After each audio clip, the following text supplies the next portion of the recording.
Hi everybody, I hope you're all doing good. Today I have three books with me which are so different on the surface but has so much meaning to it. And all these books left me staring at the wall after I finished them. So the very first book that I have, and I have uploaded a lot of snippets on Instagram. So this this novel is Butter by Asako Yuzuki. I picked this book unexpectedly and also expecting that it's going to be a food-centered crime mystery, but there's so much to this book, and I feel like we are doing injustice by selling it with the lens and with the perspective of, hey, it's just a food-centered side crime mystery. There's so much beneath this book. There's so much beneath every word that Asako has embedded. Now the story is inspired by a real-life Japanese criminal case, and it follows a young journalist investigating this woman who is accused of manipulating men and killing them through her cooking, which sounds bizarre. But I feel the heart of this book isn't crime, it's hunger. It's hunger for food, it's hunger for approval, it's hunger for womanhood, it's hunger for love, for affection, for desire, and I think it's hunger to be seen and to be felt and to be heard. What I loved about this book was that food is the entire language. I mean, if you read, and every meal that is described in the book feels like it's loaded with meaning. Every meal is so rich. I mean, the writing is so rich, the descriptions are rich and indulgent, but yet beneath them there is like a sharp examination of how society treats women, especially women who refuse to be smaller, quieter, prettier, and more palatable. At the center, of course, this is about women accused of terrible crimes. But the book isn't interested in giving you a neat villain. It's not going to tell you if she's the one who killed the men, but it forces you to confront your own assumption about womanhood, your own assumption about how deep the patriarchy goes. It's about confronting. It's about coming face to face with your desire, with your worth.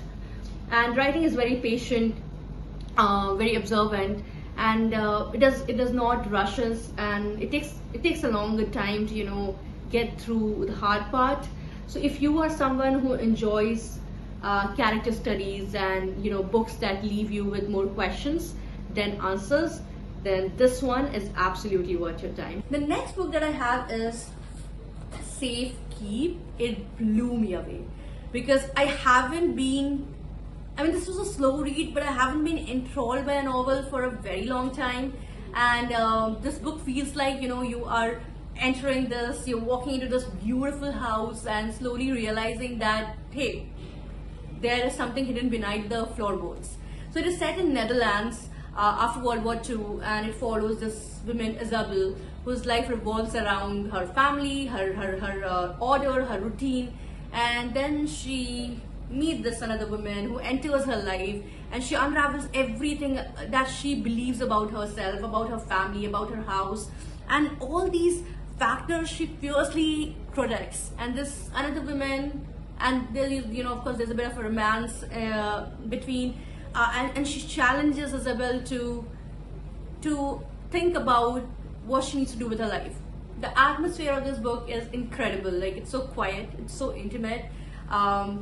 The writing is very elegant, very restrained. It is very slow. Let me tell you that it's very slow, but underneath that restraint, there is this emotional undercurrent that keeps growing stronger with every chapter.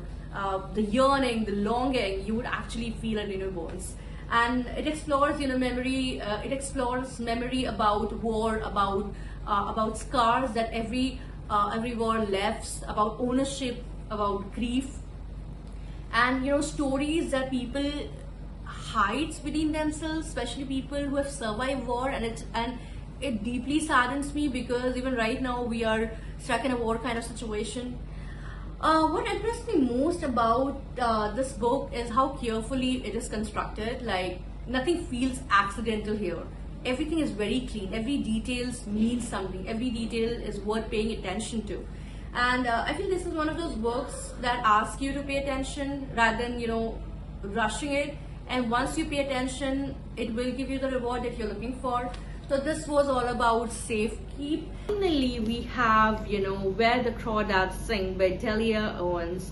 And, well, this book feels like, loneliness is wrapped in a beautiful poetry, because everything that she writes about the nature, you just feel so closely connected to it. So at its center, it's about this girl, Kaya, known as Marsh Girl, a young woman growing up in an isolated wetlands of North Carolina, being abandoned by her family. What makes this book so memorable, I think, is the setting, because when you read it, you would understand that the wetlands isn't just like a normal backdrop, it's a living, breathing character, and you can almost hear the mud beneath your feet, and you can watch the birds circling overhead, the leaves rustling. The prose is very gorgeous. It doesn't feel very forced, and I think the author has done total justice writing about nature, and there's this different kind of reverence that kind of makes you stop and reread the entire passages. But beyond this beautiful writing, the story is also about survival. It's about what happens, when someone is denied love and belonging, and how deeply human beings need connection. So it's part of coming age story, part mystery, part love letter, and it is kind of a book that's gonna stay with you after you're completely done with it. So if I had to describe these books in a single sentence, then I would say Butter is about hunger, Safekeep is about people with hidden secrets, and Where the Crawdads Sing, I think it's mostly about what it means to survive when you're completely alone. And honestly, I feel these are all unforgettable for entirely different reasons, and you all must read them. So these are my recommendations for this week, and it's been a long time I've done this. So if you have other recommendations for me, anything that you want me to give it a read, please drop the name, the title in the comment section, and I'll give it a read and I'll give you a review. Just act like, make me consider me your guinea pig. So that's all, and I will see you in the next book talk. Thank you.